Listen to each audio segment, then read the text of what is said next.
Vishesh and Raman, thank you also for taking time out. And amongst both the introductions that Aditya gave, I think I need to add just a little bit more.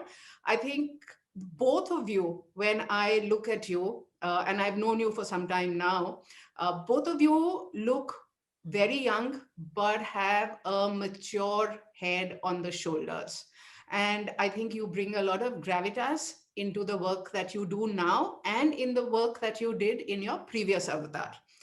Both of you are professionals who left the professional world to join a family office and to run it professionally.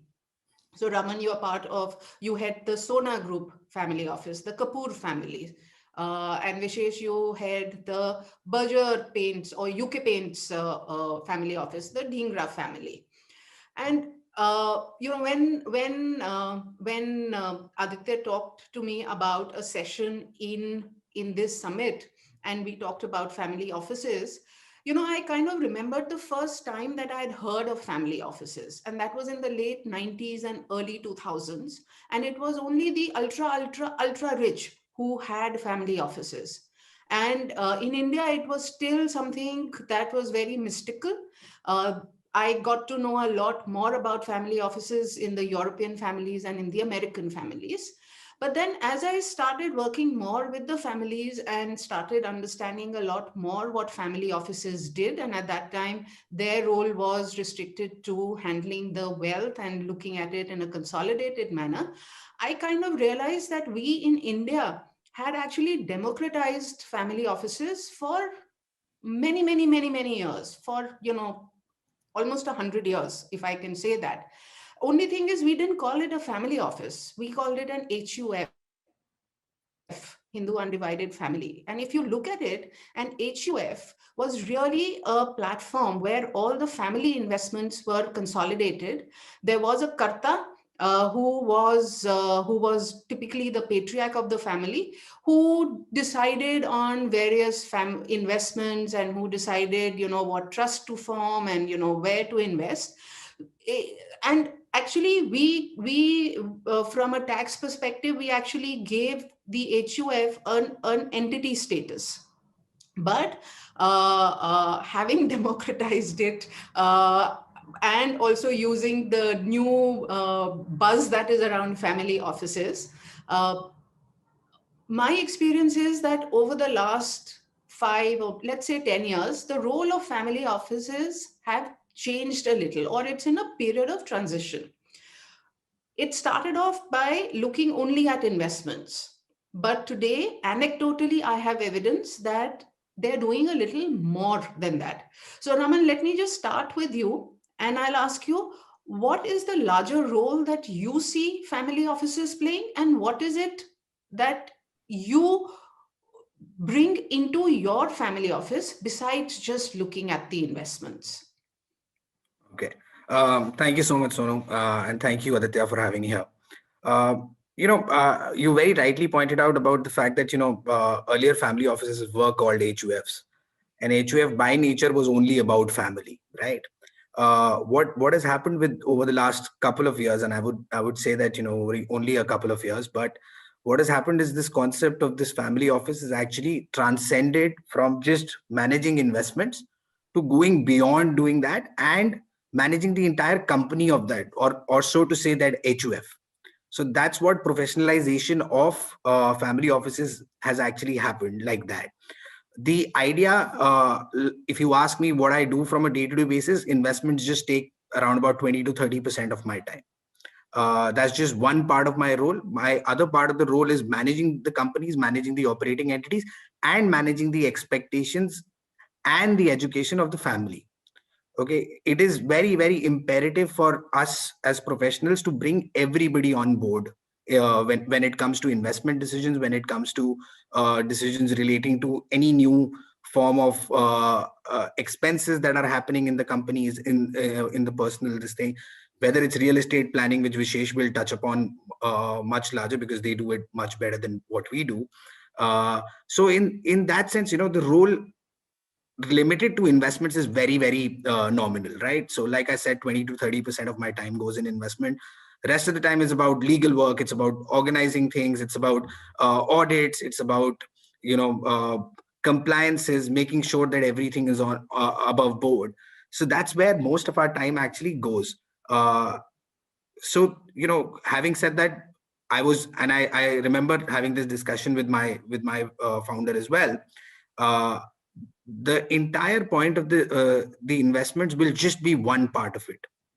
Okay, it'll just form another aspect of what you do. Yes, you're an expert in terms of your background in investments, but you also have to, over a period of time, learn the other aspects of things. I obviously get a lot of help from my team, and I obviously hire the right kind of people for making sure that those activities are taken care of.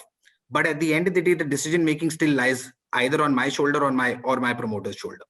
So hence the role, and the topic here, and it is not just limited to investments. It's just too many things at the same time. And uh, it's like a startup. I call it a startup where things are very, very fluid, and on a daily basis I'm doing 10 different things at one point in time. It's a startup with very less number of employees, let me just Yeah. put it like that. But I'm sure it's as exciting Oh, as it's a brilliant, it's startup brilliant. really is, and the pressure that the head of a family office has, I'm sure, is also immense.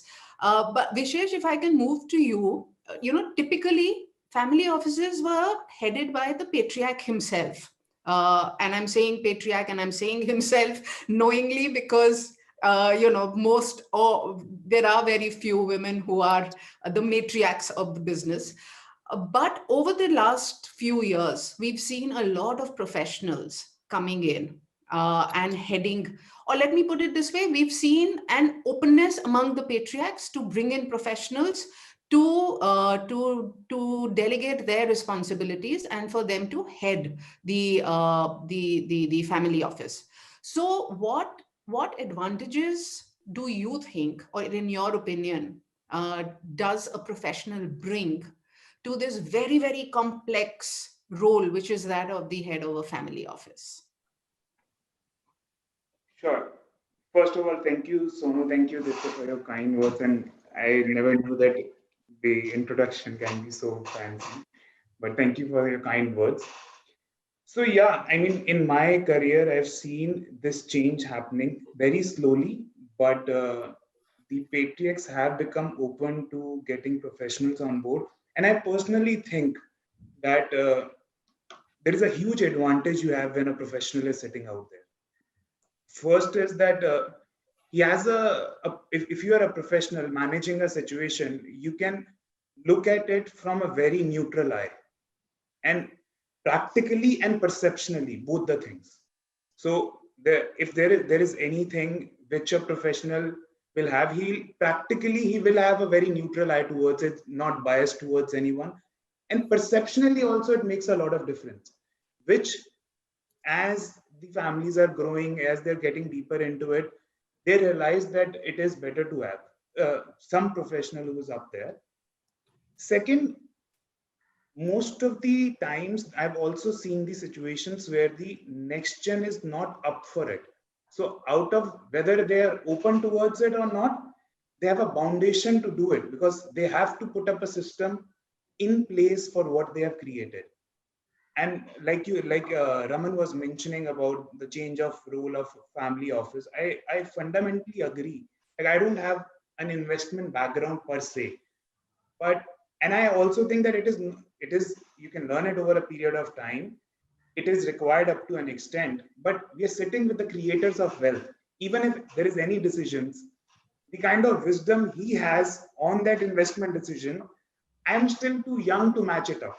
Like, I can't say that I can be ever be in his shoes, because he's out there, he's created it. And what better advice would I have for him to give it on the investment front? So he also understands, the patriarch also understands this factor, and they are the ones who've seen a bigger role for us, which is over and above investments, and actually stepping into his shoes to see that how everything can be put together and can be managed together. Yeah. Yeah. So, actually, uh, you are kind of a gatekeeper to the family when it comes to dealing with the partners, whether they are investment partners, whether they are, whatever other services or products that are being offered to the family. So, and this is for each one of you. So maybe I'll start with you, Vishesh, and then go to Raman. When you are dealing with outside, I don't want to call them vendors, but possible partners, what is it that you look for? Because you are the gatekeeper, and everybody is going to try reach the family through you. Okay, that's a very, very tough question. I've spent 7 years being on the other side of the table. Now, for me, my initial time was Well, very, both of you have. Both of you have. Sorry. it was very overwhelming. What I always, when I used to go and sell my product,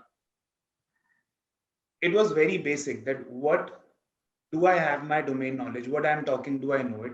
And if I know that the other person has that knowledge, then I would let him do his work. So Sorry, what I sorry. I'm not asking you when you were on the sell side. I'm saying you as on the that's what buy side. I'm What coming. do you look for people in the sell side? The only thing I look for is that whether they know what they're doing or not. It may be too soon, maybe a wrong way to understand that human being, but if they know their work and you get to understand when you speak to them, then I let it be on them. So most of the times, when a relationship manager comes to me to sell a product which doesn't know about his product, I don't get that comfort in those people. So for me, it's very important what whosoever is selling the product, whether they actually know the product or not. So what you're saying is that the knowledge of the product, the knowledge of what they are offering is what you look for. Raman, what is it that you look for? So apart from knowledge, that's an aspect that everybody has some or the other, whether it's a relationship manager or there's a product manager that is coming to you. Knowledge can be gained. That's one part of it. I look at softer aspects as well. I look at a factor that how honest that person is, how trustworthy that person is. Those softer aspects actually work much better, at least in my case, and it'll be slightly different from Vishesh's case, because in my case, 90% of the products, or some of the products, most of the products that are coming to our table, I have some prior understanding or knowledge of that, because I've spent quite a lot of time in terms of investments and stuff. So I would have that knowledge. I would know what's happening, and what's right, what's wrong. That's one part of it. Trust and honesty is another, which is very, very important in today's day and age, because at the end of the day, what generally comes across, and this has been my experience, people are just there to sell. You're not selling anything. You're actually trying to help us. So I would never say that a person coming from a sell side, because I was one at some point in time in my earlier career. uh, the idea was never to sell. The idea was always to find a solution for your problems. Right. This is how I worked while I was on the sell side. This is how I would expect a person that is coming right now to me is first understand that there is a problem and there is a need, and then come and pitch a product, rather than just pitching a product just because a firm is pitching it. Right. So understanding of what my needs are more important than understanding what the needs of the firm that they are representing are. Right. So if I hear both of you, what you're saying is that besides the knowledge, which is should be a fait accompli, you're also looking for trust, you're also looking for comfort, and you're also looking at the attitude with which the person approaches you. Okay, so since both of you are have promoters who and patriarchs and families which are in different life stages, so let me ask two different questions. So first, let me ask Vishesh. As the head of a family office, you have an opportunity to deal with all the family members, and there are a large number of family members. So do you believe, given your current experience and your past experience, do you believe that a family office can play a role in ensuring smoother transition of power between generations? I mean, we've had a unsmooth transition of power in the US. Maybe the US needs a family office. So the outright answer to that would be absolutely yes, but it also depends what stage the family office is in and what stage the family is in. Yeah. because that transition, it is unlike, an election where a president is elected and he's been put to a seat. I have not seen it happening that way, and I've seen in my past experience a lot of glitches in it, because everybody thinks that the kids in the family think that they will get it one day, and it's kind of that hot debate which is out there in our sector, that what is that moment when it has to happen. So absolutely, a family office can play a tremendous role in that transition, but subject to that what stage the family office is in, that how mature the family office is in. Because fundamentally, what I think of a family office is exactly like Raman said, that it's a startup. It has its own growth stage, and it once it becomes mature, then actually you kind of reap benefits of it. You can't just from day one, if you imagine that you'll start reaping benefits of a family office, that's kind of unfair. Yeah. So it depends on what stage it is in and what stage that the family is in. So all that is based, like for a family office to be productive and active in that, these two factors play a great role in my understanding.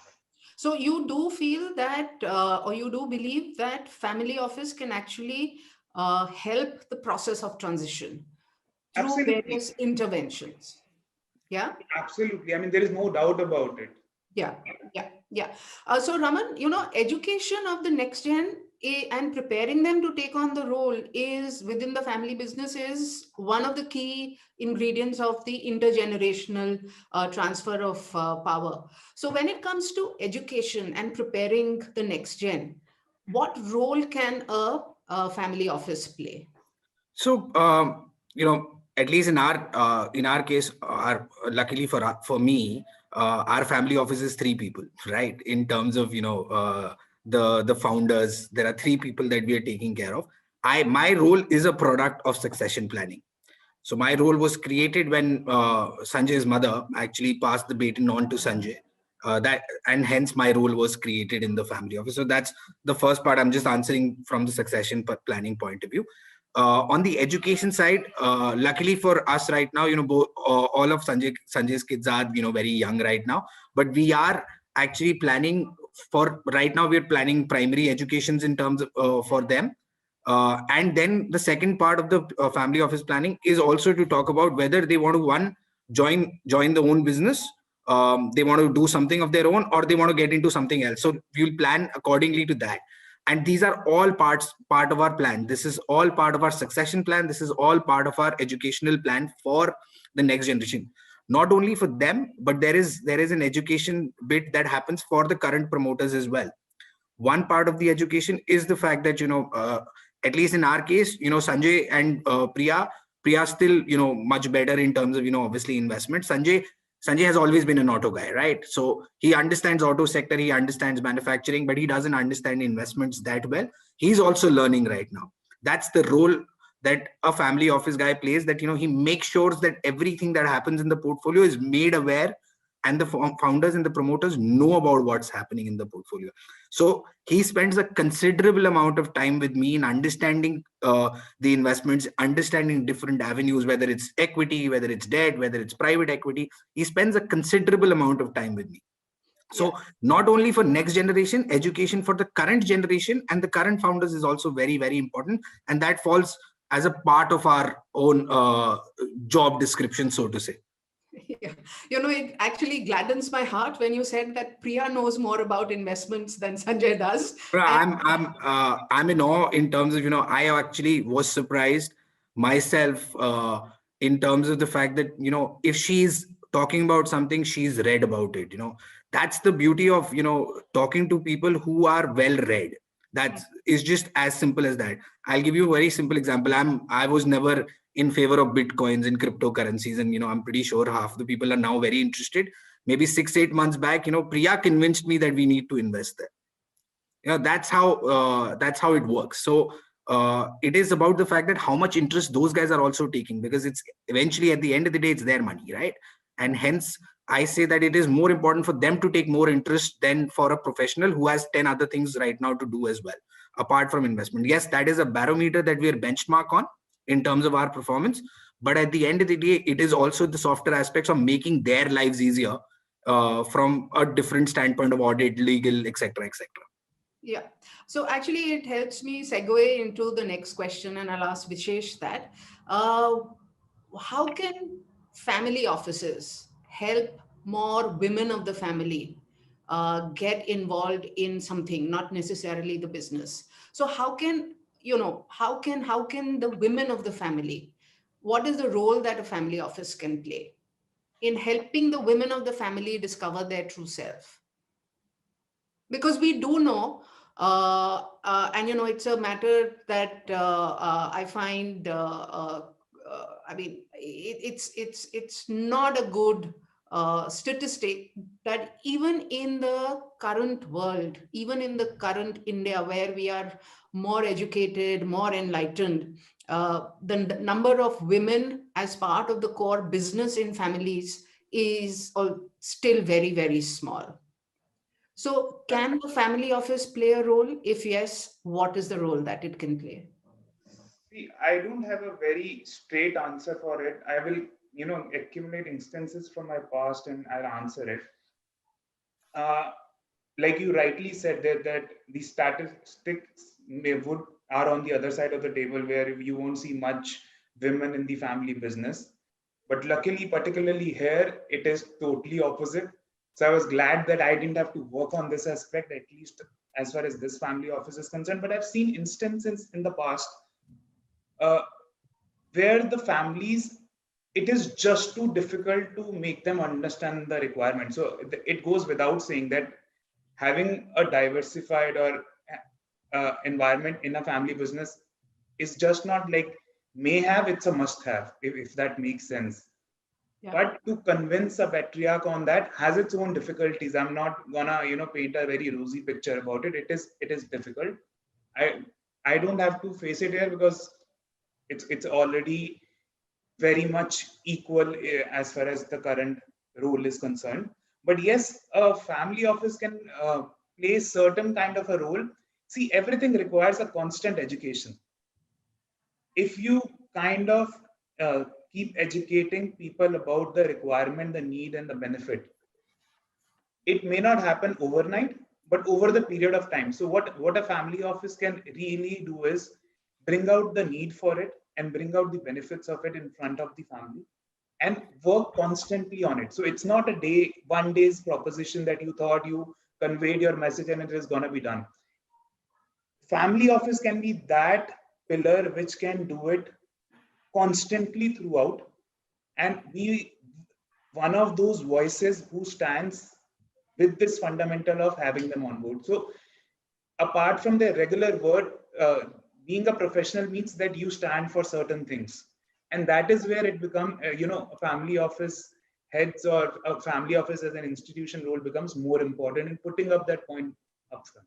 yeah, So there is no right or wrong. It is just bringing it up and bringing it out on a table, and constantly somebody needs to stand by it.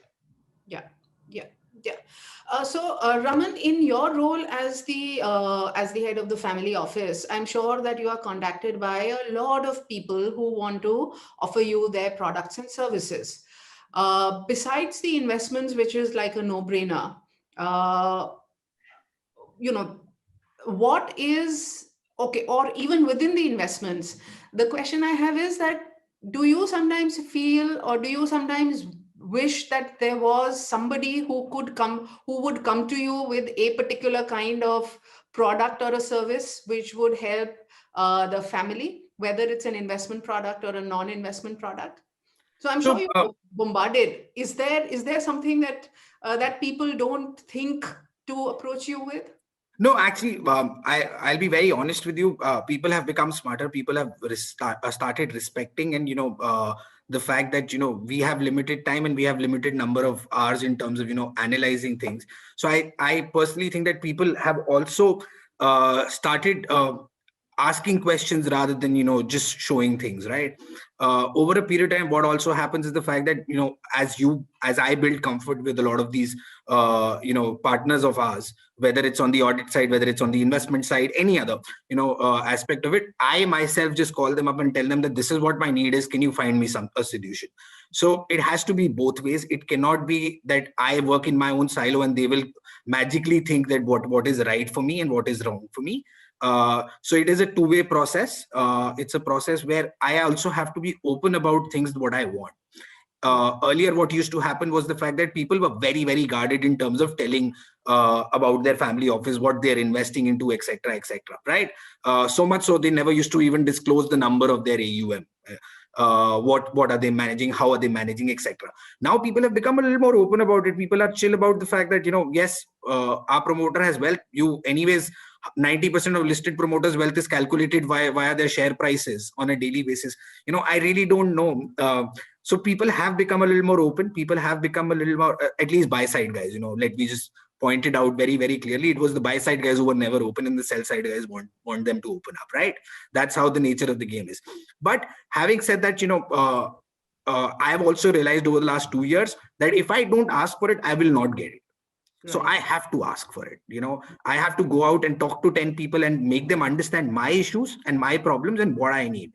So today it's very streamlined. After, I can still say that, I keep getting approached for certain things which we don't do. And the worst thing is that, somebody sending you a message saying that, please, can we get on a call and, can you explain us your thesis? It gets painful over and over again. I still try to do it as much as I can, but it gets a little painful by explaining to new people again and again what we are doing. So that's why I'm actually now changing our website of our company, which explains our thesis of investment. So I will just guide people to that and tell them that have a look at our page and you'll know what we are looking at. So that's how open you have to be as well. So I can't blame everything that we're not getting the right products and all. I think we're not searching for it. We're not asking for it. There are every types of products that are available in the market, and it's just that you need to be open and you need to be upfront about what you want. Yeah. So that's. Don't you consider, Raman, that it's a tougher market to be in? Sorry? I still find it very tough to actually find the real products.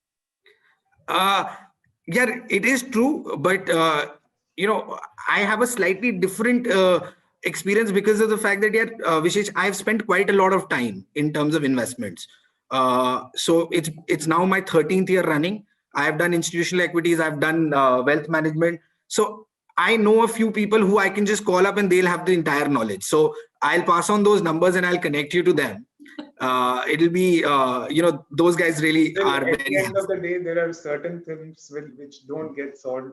At least I don't absolutely. have anything against the financial services, but it is right now being made so complicated that okay, after 7 months, what I concluded out of going through everything is that it's pretty simple.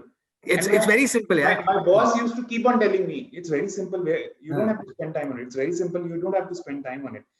And after 7 months of research and doing everything, I learned that okay, it's done. It's this much only. There is nothing beyond it. I keep telling this. It's the best way of investing is to invest, and it's the ETF way of investing, right? I keep telling people that. Yeah, that's what I concluded. Yeah, so that's the best way of investing. Just keep it simple, and you don't have to. The more complicated you make it, it'll make your life hell. Yeah, I want to it's sleep. Not us who make it complicated at all. Yeah. So can I interject here? Yes. My thumb of rule of the thumb was that if somebody complicates something and is complicating it when explaining it to you, there are only two reasons for it. Either that person doesn't know anything about it, or that person doesn't want you to know everything about it. True. So the moment there's this jalebi that starts happening, you need to just cut through that and say, please, cut that out and tell me. And to me, if somebody really knows their subject, they can explain it to a 4-year-old child, because nothing is complicated. So no, my rule is the 2-slide rule. If you can't explain your business in 2 slides, I would not be able to go to the 3rd slide. Yeah. That's how I spend my Saturdays in analyzing private equity and VC companies. I look at first two slides. If I understand the business, I'll go on and explore more. Otherwise, I don't. Yeah. No, so I think the message for all the people who are part of the audience or who would see this later is that when you're, when complicating simple products does not show your knowledge. It doesn't raise your profile in the eyes of the listener. If you are able to explain even the most complicated product in the simplest manner, that actually demonstrates, super knowledge. And professionals like you, or even anybody, can understand when somebody is doing what I call the jalebi, where either they don't know enough or they don't want you to know. Yeah. Yeah. Yeah. Great. So, okay, so we have maybe about 10 minutes. So, I talked about what is it that you look for when you are evaluating service providers, vendors, etc. And I'm not talking of your current patriarch. I'm not talking of your current roles, but you've dealt with a lot of patriarchs. You've dealt with a lot of promoters. What is it that they look for when they are recruiting or searching for a good head of family office? Raman, you go first. Okay, so and while on my sell side, I used to always, whenever a founder or a promoter used to come to me and ask me that they want to hire someone, my entire thing was to look at the founder first and what his experience has been. So I'll give you an example in case of Sanjay itself. Why Sanjay wanted to hire a person like me who has zero knowledge of audits, who have zero knowledge of legal and compliance, etc., but has knowledge of investments, right? So that's a complementary skill set, that he has knowledge of audit, he has knowledge of compliances, he's worked in run companies, etc., etc. So it's a complementary skill set that I will learn from him and he will learn from me, right? So this is exactly what I tell a lot of the founders that I speak to. If you're looking for a family office guy, look for something that is opposite to you and is complementary to what you can do. So in cases of different cases for different strokes for different people, but at the end of the day, you're actually, for a founder, you're actually selecting your right hand man. Okay, a family office guy is your right hand man. He's the main guy that you'll call upon for anything that happens within the family, within the companies, within the investment realm of things, right? So at the end of the day, you want a guy who's one who can stand up his ground and say no to you.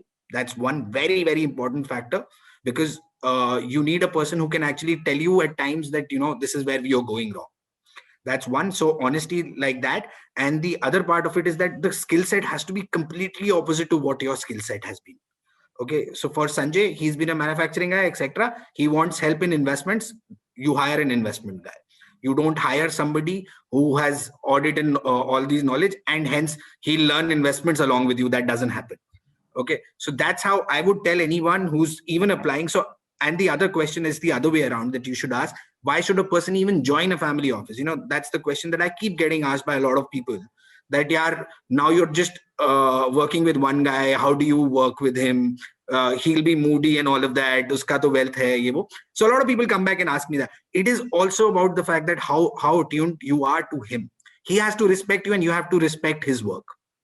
uh, it clearly shows in Vishesh's first line when he said that the founder knows much more than he does. So the amount of respect that is anyways he's showing right now for him, right? So it also depends on both factors. I keep telling founders and I keep telling promoters that hire a person who will tell you who will call a spade, right? So Yeah. that's my Yeah, one line. that's good to know. So, Vishesh, not as part of the Dhingra family office, but in your earlier avatar as part of EY, where you dealt with a lot of promoters. What would they have looked for, or what would you have told them to look for when they were recruiting a head of family office? See, frankly, I never got asked this question much, but I had this, like, there were one or two instances when they asked me. The only thing which I think missing in most of the family systems or family enterprises is people who have power to say no, like the way Raman said. So if somebody has that capability and he's doing it out of utmost maturity and sincerity, I think every skill set can be learned. There is no skill set, there is no education, knowledge, or whatever it is which can't be learned. If he has that capability to stand in front of you and say, Ki, I don't think this is right. I think that should be the one people should go for. Yeah, but again and again, not talking specifically of your sets of promoters, but promoters typically are surrounded by yes men and who always nod their head and say, yes, sir, three bags full, sir. And they get used to being surrounded by yes men. So, to me, I think it takes a lot of self awareness in a promoter to say, I want to be with somebody or I want to trust somebody who says no. And therefore, I think it is an enlightened promoter who would be able to get the best out of the person that they bring in as the head of the family office, which is also a great responsibility because, it's like you are so close to the sun that you yourself get this whole halo around your own head because of your proximity to the sun. So how do you handle this responsibility? So Vishesh, you can go first and then Raman. How do you handle this great responsibility? There may be various family members who would be coming and talking to you. There'll be vendors who would come and talk to you, service providers, bankers, shoo, shah, everybody. So sometimes, honestly, it's not been much time, but this is really overwhelming at times. But one thing is for sure what I've learned and how I decide my. So I don't react right then and there. That's the quality which I've developed. I try to see things for what they are. Try to remove emotions from them and try to see them the way they are, not exaggerate them in my own mind. So that ways, then I put everyone on a same parameter. So it doesn't matter who is, what role he is, what designation he is. It is that what problem is there and what's the solution, and if I can marry both of them. I mean, the only way I think is this job has made me more humble because that's the only way to go about it. Otherwise, sitting in the seat is too much responsibility, and sometimes it can be very overwhelming because people always like being on a sell side, you're not surrounded by people who would want to tell you what you want to hear, but being on a buy side, they'll absolutely tell you what you want to hear, and you Yeah, don't want to hear that.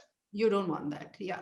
So Raman, are you also overwhelmed by the Not really, responsibility? not really. I take it in my stride. I understand everybody has a job to do, and people are coming to you, and it's about the chair right now. If I'm not going to be there, they're not going to ask for me. So it's Yeah. as simple as that for me.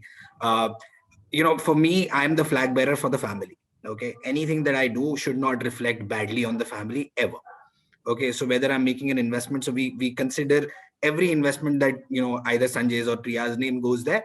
My responsibility is to the family, so that everything that we do, one, is above board, and secondly, enhances the name of the family rather than diminishes it in any form or way. So that's my role. I understand that very correctly. There are times that I have to be harsh with people.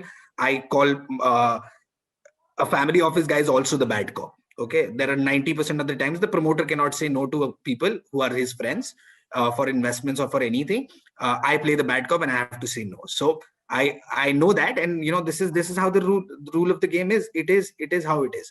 So at the end of the day, you do what is good for the family office. Do what is good for the family, and it's a big responsibility. At times you get overwhelmed by the kind of responses that you get. 2 years back, nobody used to send me a message on LinkedIn saying that I love what you've done in your career and stuff like that. Today I get that on a daily basis.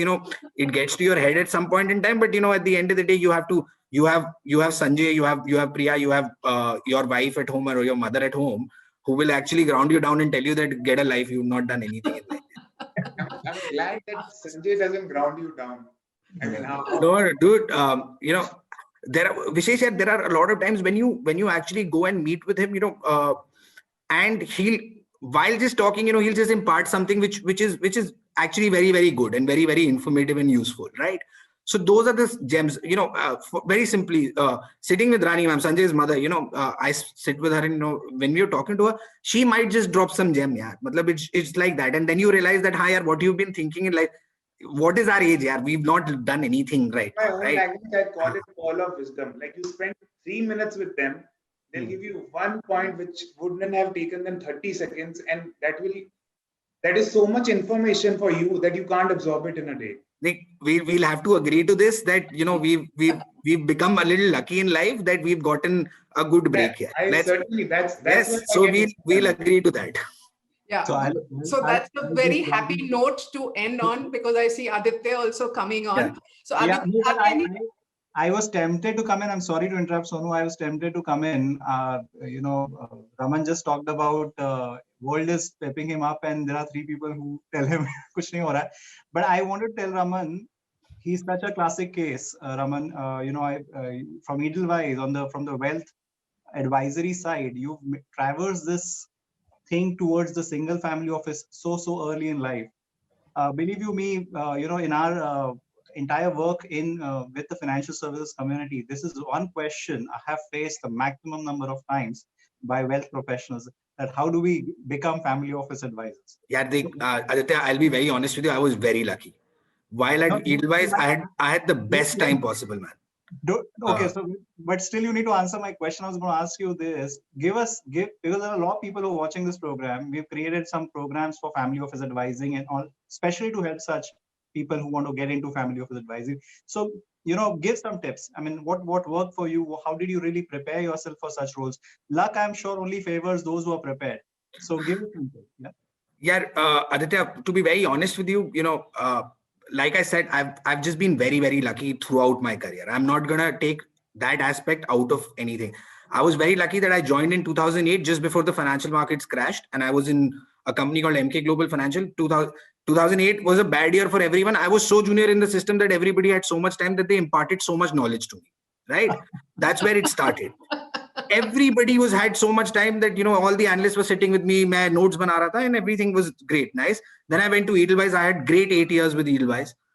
They were kind enough. I saw a trend towards wealth management and family offices. I went to the head of wealth management there, and I said that I want to look after your wealth management division. I don't want to be in institutional equities anymore. I think that things are falling apart. People are going into DMAs and stuff like that. I don't want to get into the. So I spotted that trend. And the idea, when I moved to Delhi, I was so glad that that the kind of people that I worked with, and Sonu knows some of them as well. The kind of people that I worked with was so good, was so respectful. Despite me coming from the sell side, they all respect me, and I only worked with people who respected me in return of what I was providing. Yes, you have to work hard on your skill, understanding, knowledge of investments and stuff like that. That's part and parcel of the role as a sell side or as a buy side guy. But I was very, very fortunate that I met Sanjay at the right point of time in his career as well. He was about to sell his company. He was getting some money. He was thinking about family office. And no matter what, and Vishesh will agree, these guys are very well exposed to the world. They travel the world. They meet tons of people. Tons of people want to meet them, etc., etc., and they want to impart knowledge to these guys as well. So they are very, very privileged in that regard, and hence it was great timing for me to be there when he wanted to set up a family office. That's why I said luck played a very important role, and I was at the right place at the right time. But I'm sure you had also prepared yourself to ride that luck when it came to you. Yes, I said yes at all points of time. That's how I rode my luck. No, I think that's a good takeaway for a lot of juniors or others who want to make a career in this line. That just keep preparing, and keep preparing. You never know when the opportunity strikes, and I keep saying this. You're in the financial service or any other business where you're on the sell side or sales or anything. You're there to make friends. You're not there to make investors, and you're there to make friends. If you make a friend out of an investor, he will work with you no matter where you go in life. Absolutely. So that's how I used to work. I always made friends. I still have my ex-clients coming to my birthday parties, not in the last 1 year, but they've still been coming to my birthday parties. They come to my house. My son was born, half of them, sent gifts and stuff. So, that's how you make a relationship here.